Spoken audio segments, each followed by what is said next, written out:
नमस्कार दोस्तों, आपका स्वागत है हमारे चैनल पर। और आज की कहानी है एक साधु और शिष्य की प्रेरक कहानी। कभी कभी खराब परिस्थितियाँ भी हमें नए मौके देती है। एक बार की बात है, एक गरीब आदमी अपने परिवार के साथ गांव से दूर जंगल में एक झोपड़ी में रहता था।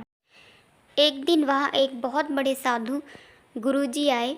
गुरुजी के साथ उनका एक शिष्य भी था। शाम का समय हो गया था। गुरुजी और शिष्य दोनों गरीब आदमी की झोपड़ी के पास गए और गरीब आदमी से कुछ खाने के लिए मांगा। गरीब आदमी ने उन्हें कुछ मीठे आम लाकर दिए।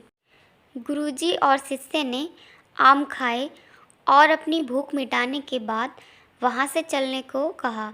अब रात हो चुकी थी, इसीलिए आदमी ने गुरुजी और शिष्य को अपने पास ही ठहरने के लिए कहा। गुरुजी ने पहले तो मना किया, लेकिन ज़्यादा कहने पर गुरुजी वहीं ठहरने के लिए मान गए। सोने का समय आ गया। गुरुजी ने गरीब आदमी से पूछा कि आप क्या काम करते हो? तो इस पर गरीब आदमी ने कहा, मेरी झोपड़ी के पास एक आम का पेड़ है। हम उस पर लगे आमों को खाकर गुजारा करते हैं। बस ऐसे ही सब कुछ चल रहा है। बातें करते हुए रात ज़्यादा हो गई थी। नींद आने लगी और सब रात को सो गए। गुरुजी की आंखें खुली। उसने अपने शिष्य को जगाया और बोला, ऐसा करो, ये पास में जो आम का पेड़ है उसे तुमको जड़ से काटना है और ध्यान रहे कि किसी को पता भी नहीं लगना चाहिए। शिष्य बोला, गुरुजी, इस आदमी ने आपको खाना खिलाया, आपको यहाँ रुकने के लिए कहा और आप उस पेड़ को कटवाना चाहते हो जिससे उसका जीवन चल रहा है। शिष्य ने गुरुजी से कहा, एक बार और सोच लो, आप ये ठीक नहीं कर रहे हो। ये किसी के पेट पर लात मारने से कम नहीं है। गुरुजी ने कहा, मैं जितना कह रहा हूँ उतना करो। शिष्य ने सोचा, चलो गुरुजी कह रहे हैं तो ठीक है, और आम के पेड़ को काट दिया। फिर बिना बताए वहाँ से चले गए।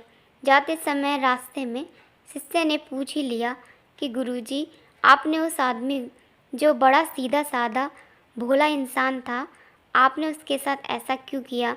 बल्कि आपको उसे कुछ अच्छा ज्ञान देना चाहिए था जिसे वह अपने जीवन में उपयोग कर सकता था।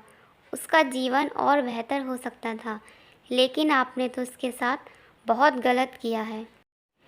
इस पर गुरुजी ने शिष्य से कहा, तुम्हें इसका उत्तर चाहिए तो तुम उस गरीब आदमी के पास कुछ दिनों बाद आना, तुम्हें अपने प्रश्न का उत्तर मिल जाएगा। अब शिष्य और गुरुजी अपने कार्य में लगे रहे। कई साल बीत गए, लेकिन इस शिष्य को अपने गुरुजी की बात याद थी और उसे जानने के लिए उत्सुक भी था। शिष्य अपने गुरु से आज्ञा लेकर उस गरीब आदमी का हाल देखने के लिए चल दिया, जिसका आम का पेड़ गुरुजी ने कटवा दिया था। शिष्य उसी जगह पहुंच गया और वह पुरानी झोपड़ी खोजने लगा, लेकिन वहाँ कोई झोपड़ी ही नहीं थी। शिष्य मन ही मन सोचने लगा कि गुरुजी ने उस आदमी के साथ बहुत बेकार किया था। बेचारा भूखा मर गया होगा या कहीं और चला गया होगा। आसपास देखा तो वहाँ एक अच्छा सा मकान बना हुआ था। शिष्य ने सोचा कि चलो, इस मकान में कोई होगा, उसी से उस गरीब आदमी के बारे में पूछ लेता हूँ। मकान के गेट पर गया, आवाज़ लगाई तो अंदर से एक आदमी आया। उसे देखते ही शिष्य चौंक गया, क्योंकि जो अंदर से आया वो वही आदमी था जो पहले बहुत गरीब था। शिष्य ने भी अपना परिचय दिया और कहा कि मैं अपने गुरुजी के साथ पहले भी आया था, जो एक रात आपकी झोपड़ी में भी रुके थे। आदमी को भी याद आ गया। वह शिष्य को अंदर ले गया।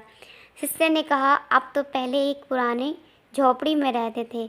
आपका केवल एक आम का पेड़ था, जिसके आम खाकर आप गुजारा कर रहे थे। ये इतना अच्छा मकान, ये गाड़ी, आपने ये सब कैसे किया? वो आदमी बोला कि जिस दिन आप यहाँ रुके थे ना, जाने किसने मेरे आम के पेड़ को काट दिया। मैं बहुत परेशान हुआ था, लेकिन कुछ न होने के कारण पहले तो मेरी समझ में कुछ नहीं आया। फिर बाद में मैंने यहाँ पड़ी खाली जगह को साफ़ किया उसमें कुछ फसल लगाई और धीरे धीरे मुझे मुनाफा होता गया। फिर मैंने और अधिक खेती को साफ किया, उसमें फसल उगाता रहा। अब मेरे बहुत बड़े खेत हैं और लाखों रुपए की हर साल फसल बेच लेता हूँ। अब मेरी ज़िंदगी एकदम ठीक है। यह सब सुनकर शिष्य भी समझ गया कि गुरुजी ने जो आम का पेड़ कटवाया था उसी का नतीजा है। जो ये आदमी जिसने कभी कमाना सीखा नहीं था, बस अपना पेट भरने को ही ज़िंदगी समझता रहा, जिसे किसी और चीज़ों के बारे में पता ही नहीं था, उसको एक कामयाब व बड़ा किसान बना दिया। दोस्तों, यह कहानी हमें सिखाती है कि हमारे जीवन में भी कभी कभी ऐसा ही एक आम का पेड़ आ जाता है, जिसके चक्कर में हम कुछ और ज़्यादा करने की सोच ही नहीं पाते और जैसा पहले होता आया है वैसा ही होता रहता है और हम दोष देते हैं कि मुझे तो कुछ और करने का मौका ही नहीं मिला। तो आपको हमारी आज की कहानी कैसी लगी? अच्छी लगी हो तो एक लाइक कर देना, चैनल पर नए हो तो सब्सक्राइब कर लेना और इसी प्रकार की ज्ञानवर्धक और मनोरंजन कहानी आपको मिलती रहेंगी। मिलते हैं आपसे एक अच्छी सी कहानी के साथ।